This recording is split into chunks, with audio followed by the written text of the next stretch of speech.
Oghara people are global speaking ethnic people.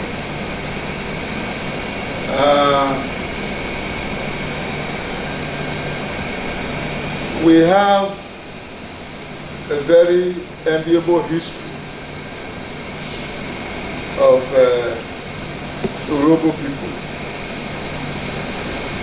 We are the gateway from Edo into Urhobo axis, pass through Edo down here. And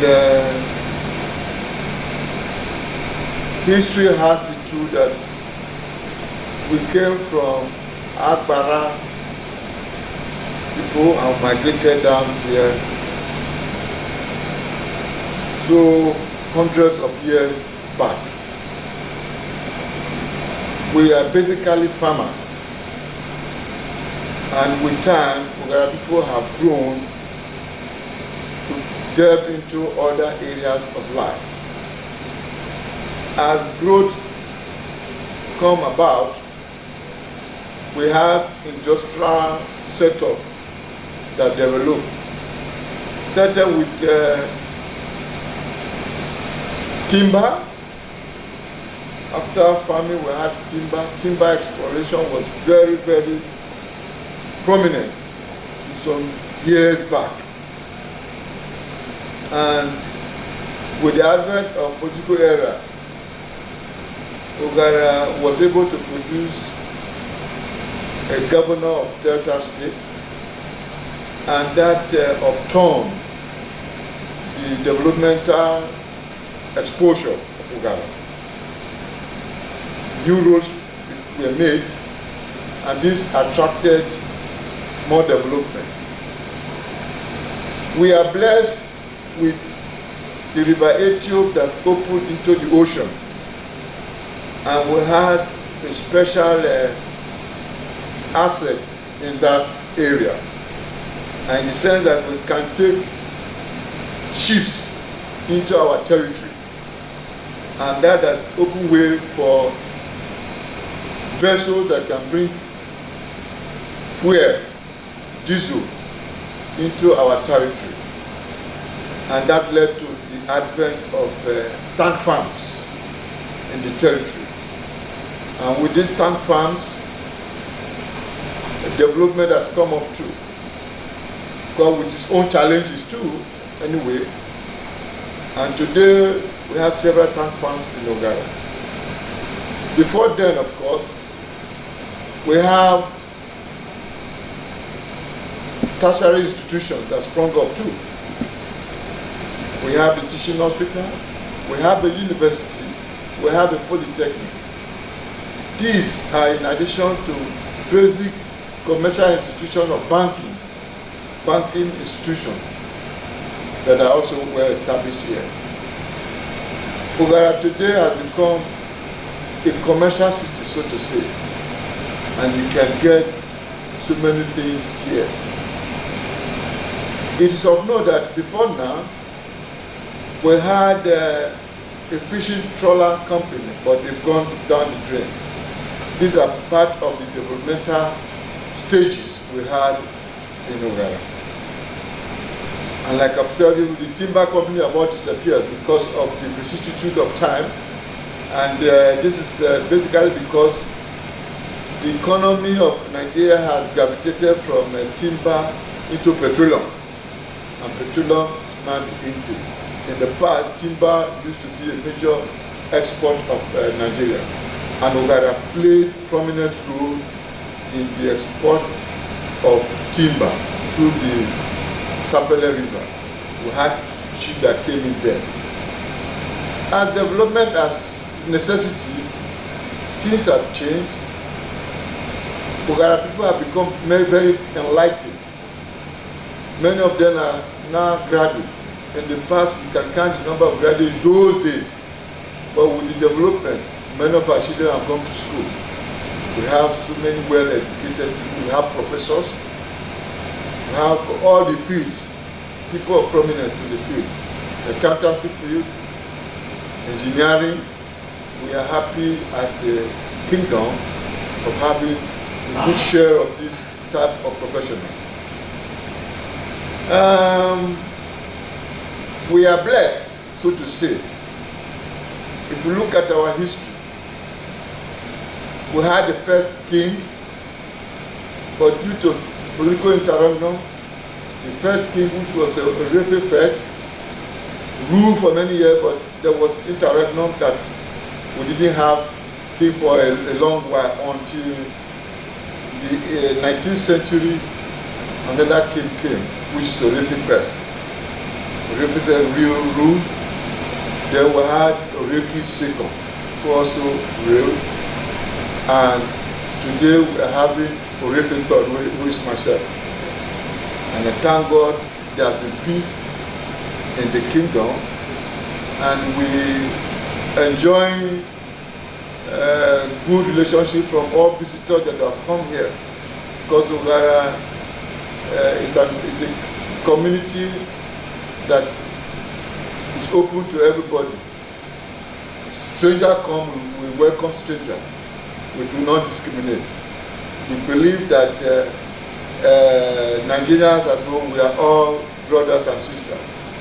If you want to set up industry here in Nigeria, in Oghara, we welcome you. We make things very easy for people. And that's why you see so many firms owned by foreigners that are here. This goes to tell you that we have a robust mind to attract investors. So if you want to come and invest in Oghara, rest assured that you have a peaceful environment where your investment will thrive.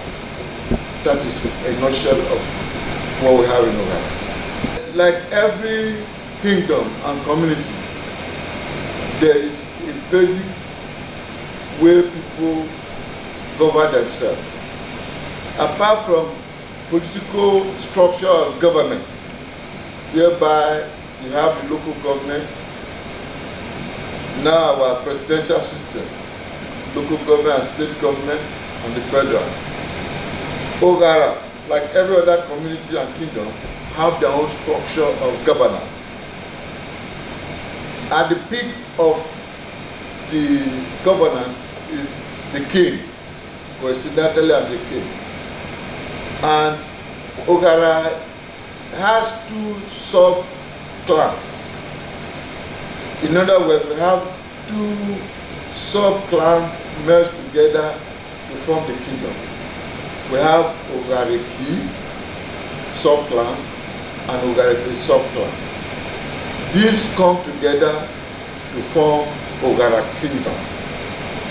And just to tell you how this sub-clan played their role, when I was introducing the past king, I told you of Orefe and Oreki, and that is how the kingdom is made up of two sub-clans. You have the Oreki clan and Orefe clan. The two come together. And the kingship rotates between Orefe, Oreki and Orefe. Orefe and Oreki. When is the turn of Orefe? They produce a king, and that king will for life. And then the next time Oreki will come. So when Oreki rule for his lifetime, the next one will come from Oreki. That's how the rulership of this kingdom are. I haven't said about the king. We have a second in command to the king, who you call Iyasere. Iyasere is next to the king. And after the king, we come to the Iyasere. And the way Iyasere is selected in the kingdom is such that when a king comes from Orefe ruling house, Iyasere comes from the Oreki ruling house, and vice versa. And that's how it is. Now, the two people are in front, and the next echelon of traditional rulers are the sub-clans. You have the Unugrogodo of Ogharefe and Unugrogodo of Oghareki. These are the the line of authority after the king and the Iyasere. For the we have Unugbogodo of Oghara, and after Unugbogodo of Oghara, he has lieutenants who we call Nuevolos are next to the Unugbogodo. And after the Unugbogodo, we also have a very important person who is sort of person who stands to bless the sultan, who we call the Igbe, the oldest man. He wields a very important role and influence. We respect him. The Igbe is the oldest man. He's taken as somebody who comes to the Ogbejo and also has a role to play. He blesses, in most cases, his function is to bless people. And at times, to be called to do certain function, depending on how intelligent that Igbe is. Because with age, memory fails people. So you cannot repose much confidence on most Igbes. Most Igbes, they are old, but they have an important role to play because they see them as a father and they bless the kingdom. So after Igbe, we also have other high chiefs, traditional chiefs who become senior chief according to when they took the chieftaincy title. So they sit also according to the time they took the chieftaincy title. The earlier you took your chieftaincy title, you now become senior to others. So we have it. Apart from the chief, we also have the notus and the total. These are the people who work behind the chief to make sure things move well. Security-wise and administrative-wise, we use them to settle certain issues in the economy, in the kingdom. They have special role to play. That time we send them message, some errand. When we have some challenges, we send the Otuta and the notice on errand. So after the notice, because we have the general people we call Igweya and Igele. These are the other general people. So with that, we will have an occasion, we have roles assigned to these people. And the two subclans, they have what we call Ogbejo. Ogbejo is the traditional house where they carry out proceedings of the economy every 8 days. Every 8 days they hold the Ogbejo. And through development, these two Ogbejo these days are brought together by taking the headship and some other chiefs. They come together, and every once in a month they come to the palace to deliberate on the welfare of the kingdom, any challenges, any good things coming, how we do it. The two Ogbejo representatives come to the palace, and that's how we discuss issues pertaining to the kingdom to see how the kingdom can tackle problems and move forward. So somehow our administrative system is very sound and is working perfectly. You will remember, we will note that in Urobo is a tribe that has multiple kingdoms, and historically they are brought together through the UPU, Global Progress Union. That has been a formidable umbrella under which all Robo kingdoms come under for unity. The Robo people are united under the umbrella of the Global Progress Union. And every kingdom Robo is a member of the UPU, Global Progress Union. And of course, the kings are part and parcel of the Robo Progress Union. They, in their own wisdom, oversee the UPU. The President General reports to the Council of Robo Traditional Ruler. And the way the UPU work is this. They have their own members elected in the general election. And they have Council of Representatives. Also, this Council of Representatives they take people from the various kingdoms into Yoruba Progress Union. A key person of the Yoruba Progress Union is the President General of each kingdom. Each kingdom's President General is automatically a member of the Yoruba Progress Union. And the function of the President General of the kingdom is to liaise between the UPU and the kingdom. Where there are information, it flows directly first from the UPU through the representative of, that is through the President General of each kingdom to the kingdoms.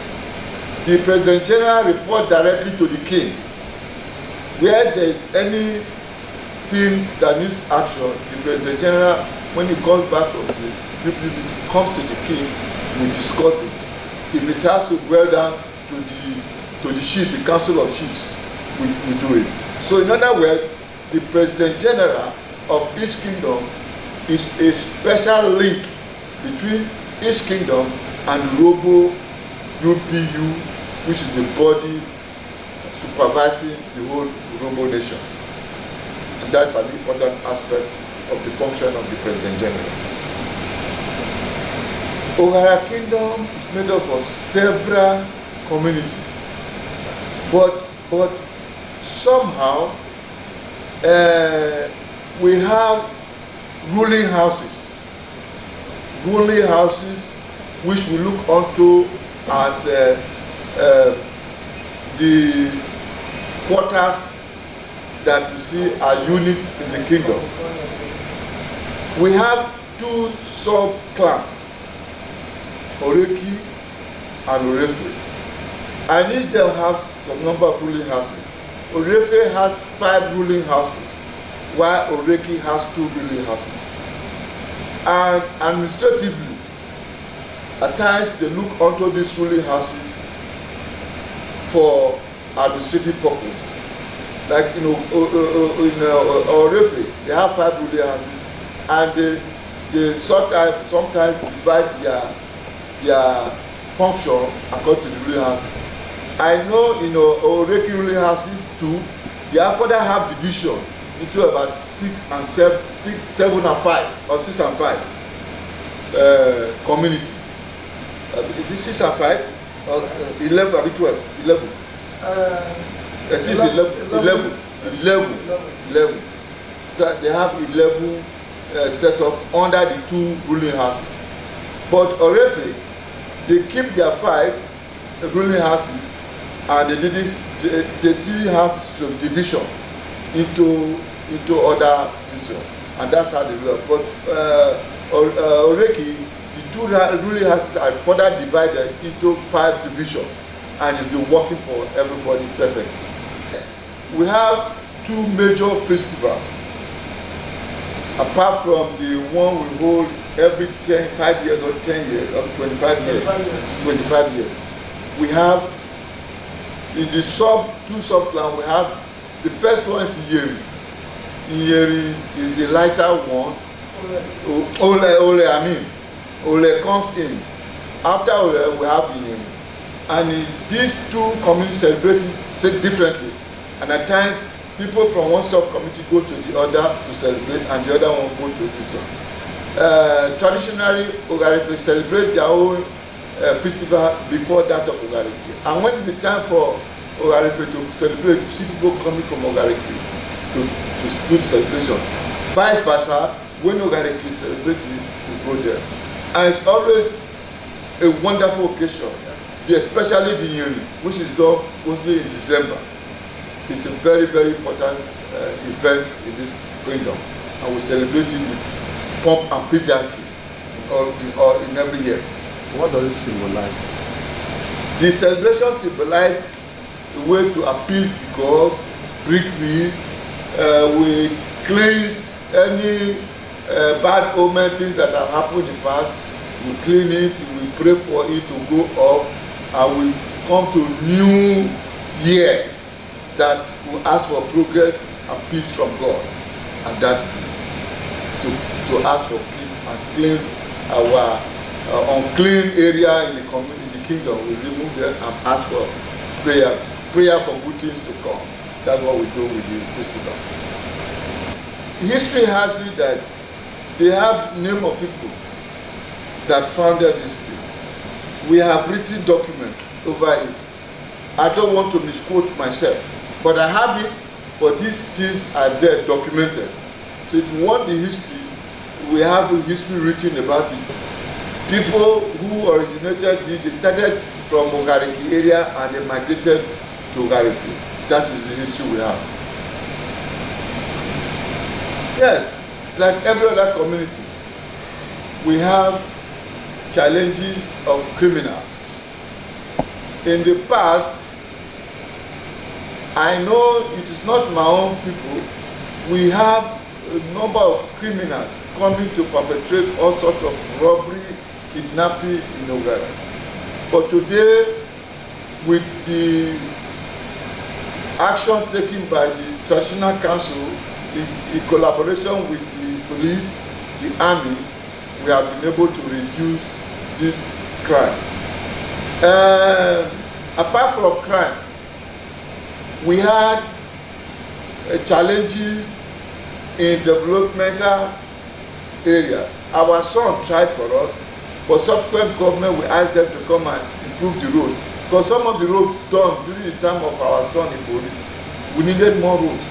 Because with the growth of a kingdom, there's need to create more access roads. Recently, the Oghara Traditional Council has, in its own wisdom, gone to open areas and try to create roads in them. But we don't have the resources to create this road. So we're looking forward to the government to see how they can create this road, which we have taken pain to mark out by our own effort. So education-wise, we need people to give our children scholarship. We are trying our own best to do this scholarship of a thing, but like you know, we can never have enough.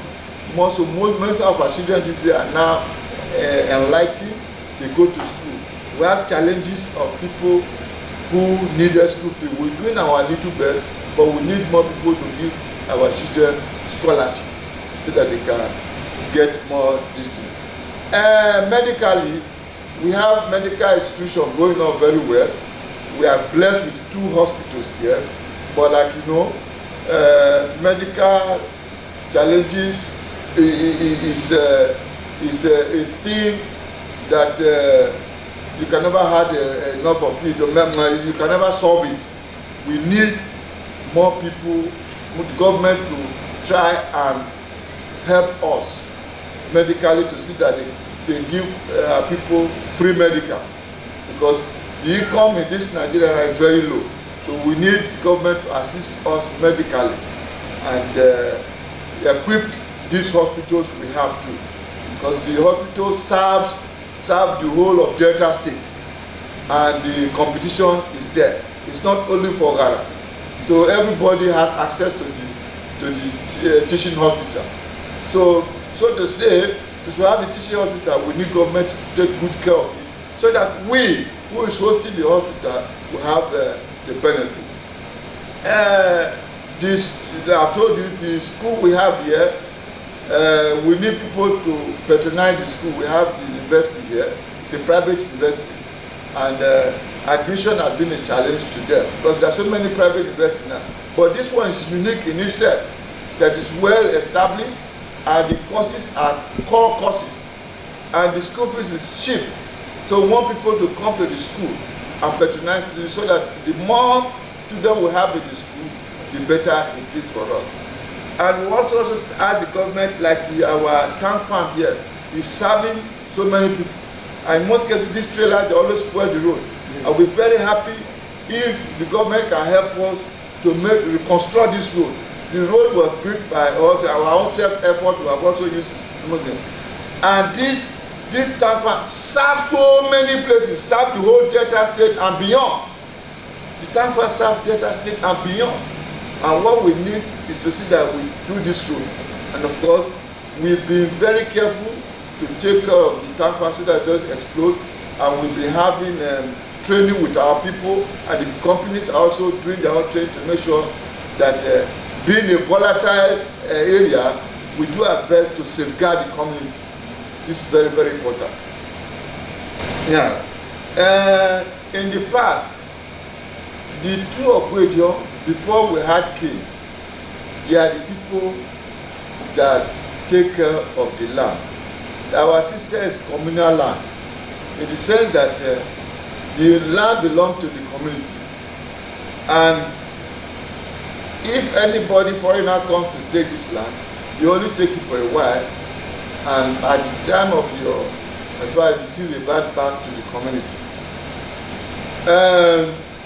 We have major land owned by community and land owned by individual. When we started, the whole land was vested in Ogwedio, like I said. But today, most of the land has been acquired by individuals, and government have also acquired a portion of it. But we still have land owned by the community. And recently, we are trying to change this system so that there will be formal good control over this land. Recently, some people sold our land without thorough approval of the entire community. It was a very big problem, to the point that we have to sanction some of these leaders who sold this land. And we are trying to put in place a system that there will be control of land, both by the king and the Ogwedio. The last resolution taken for Oghara is that before any land is sold, the king must be aware of it, so that to have safeguard. Oghara was doing it before, when we had the king that came from Oghara. But we are trying to harmonize it in our next traditional council, that all land to have a better control. After the Ogwedio have dealt with it, they must bring it to the king for final signature. That's what we are doing. So somehow the Ogwedio control the king and report to the king. That is the new system. Unlike before, they leave the king out. So, but their land belonging to individuals. Those lands belonging to the individual, they are given to them. But individuals selling land to company, up there, there's a way the land tenure system that once a company comes in, the company will compensate the primary owner. But then the Ogwedio or the kingdom will still have their own control, in the sense that they pay royalty to the Ogwedios and the kingdom. So that's the new development we are getting. So the tenure system is very, very, very nice. And the Ogwedios and the king is coming together now to protect this land from being dealt with by illegal people selling it without the knowledge of the kingdom. So that is the system. We have some tourist area in the sense that our river bank is a very special area where you can have warm water and clean water. In the past, when Europeans were here, they go to our river bank and enjoy good swimming, and the potential is still there today. The potential of our river is a special tourism area where you have clean water. And you can also move from there to the bank, to the other bank. And the other bank, you have a special island at the other side of it. The island is so good for visitors to come and see. There are some special mangrove trees that grow in it, and there are some special monkeys you can find in those areas. So in the past, you can cross to the other bank of the island, to the other bank of the river, which contains the island. So these are potential areas in our traditional council we want to develop.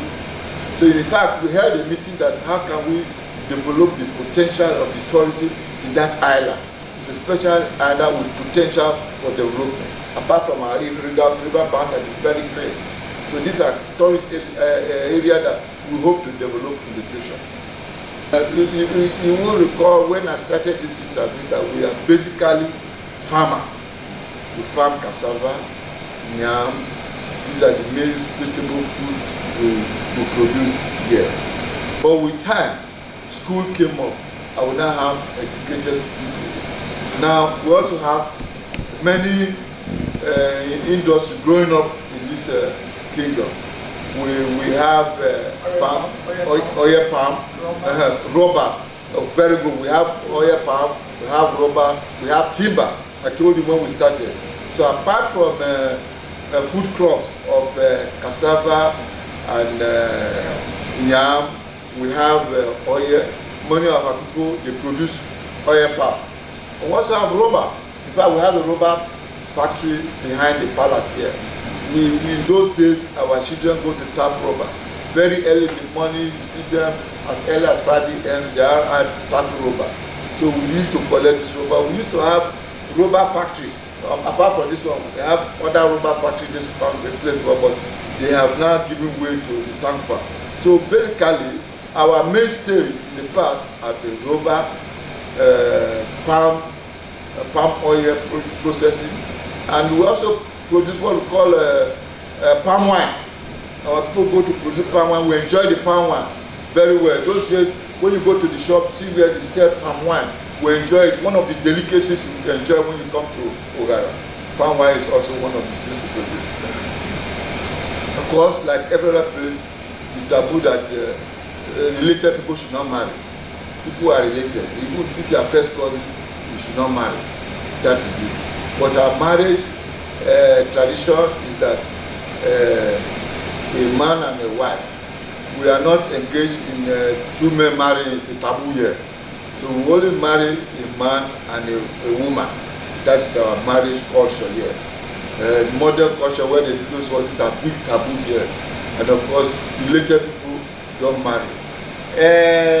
We don't discriminate against people who come to take our wives, our daughters. So if our daughter likes any man from anywhere, we are open. Both European or everybody, they come, we are open to marry.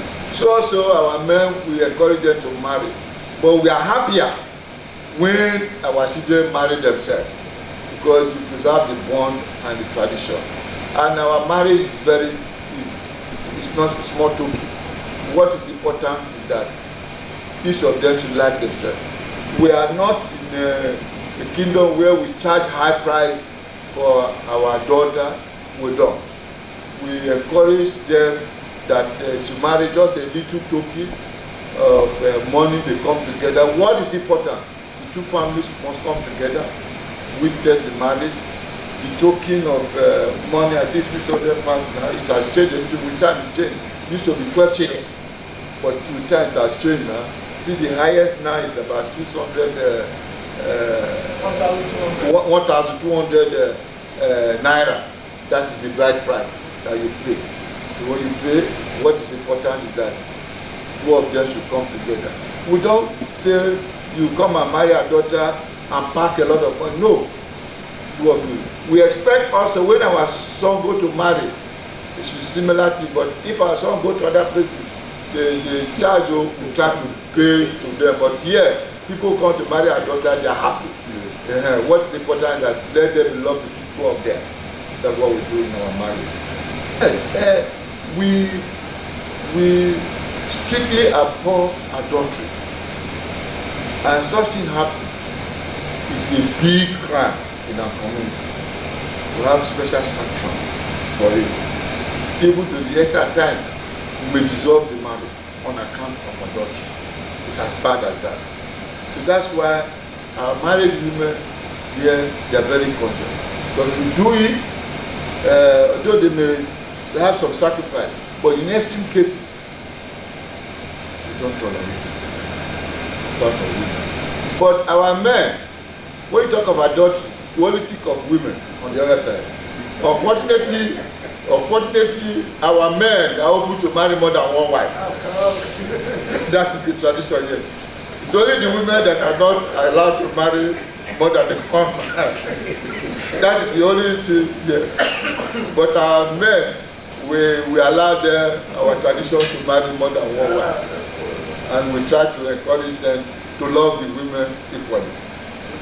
Yeah, if you look historically, the belief of Urhobo people and Oghara people has been changing over time.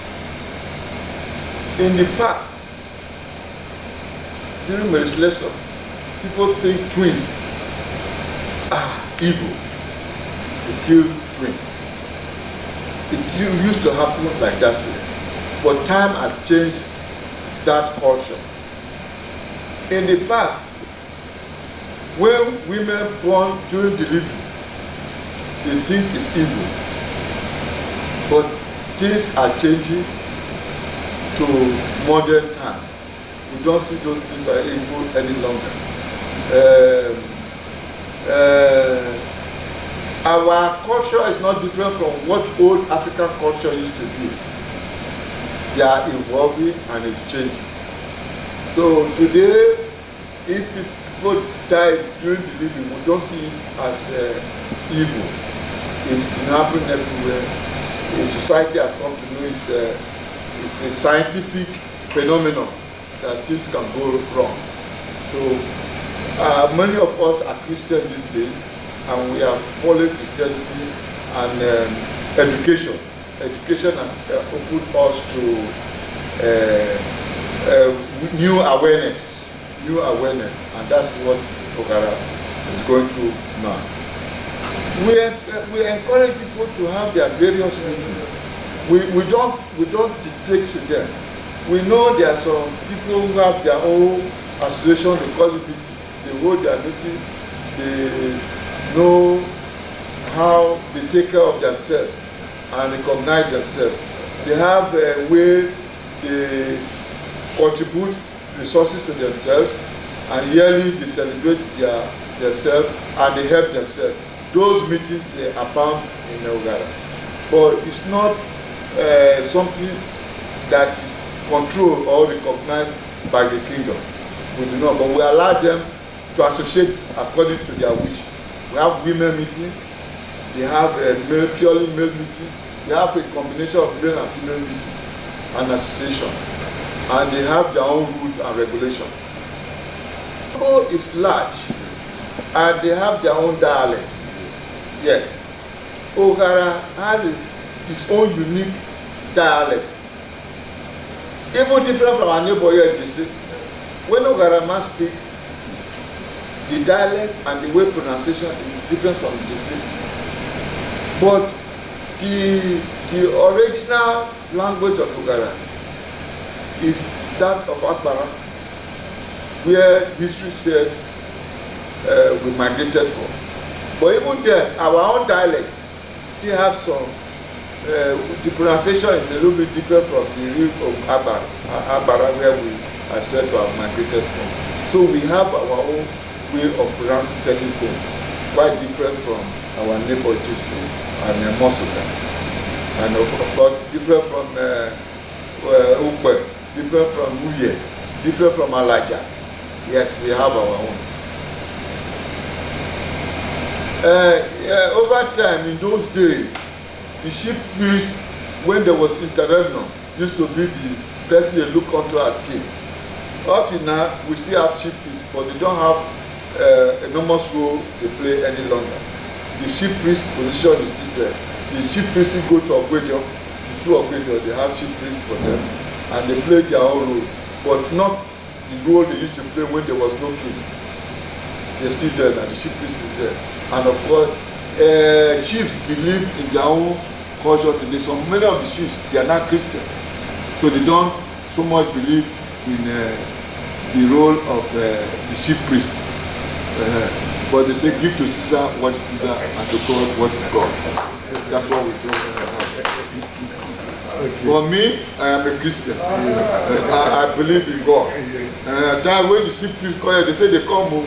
I said, well, the chief priest is here, give to him. That's what I do. Because that is a part of the community. That's it.